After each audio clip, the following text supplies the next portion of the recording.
বন্দে ভারত এক্সপ্রেসে খাবার দাবারের ব্যবস্থা কীরকম চলুন দেখে নেওয়া যাক।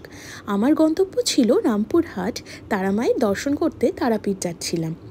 আমার টিকিট ছিল এবারে এক্সিকিউটিভ বগিতে।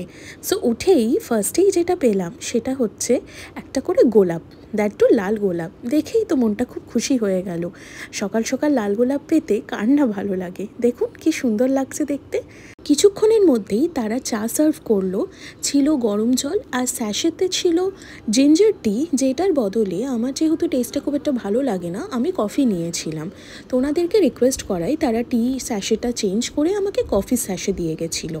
আর সঙ্গে ছিল ইউনিবিকের ওটস ডাইজেস্টিভ বিস্কিট, আর অবশ্যই সুগার স্যাচে ছিল, আর সঙ্গে একটা ছোট্ট স্যানিটাইজারের পাউচ।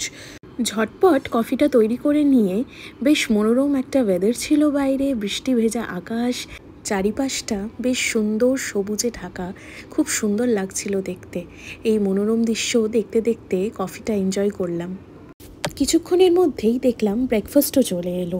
ব্রেকফাস্টে ছিল hot milk and cornflakes, cupcake, একটা কলা, দুটো করে ব্রেড, বাটার অ্যান্ড জ্যাম, রিয়েলের একটা মিক্সড ফ্রুট জুস, আর একটা অমলেট ছিল with corn and French fries. Salt and পেপারও তারা প্রোভাইড করেছিল, সঙ্গে টিস্যুস অ্যান্ড স্যানিটাইজার্স অ্যান্ড কাটলারিও ছিল।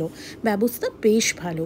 খাবারের কোয়ালিটি বলতে গেলে 7/10 দেওয়াই যেতে পারে। আজকের মতো এখানেই শেষ। আবার দেখা হবে নেক্সট একটা ব্লগে। টাটা।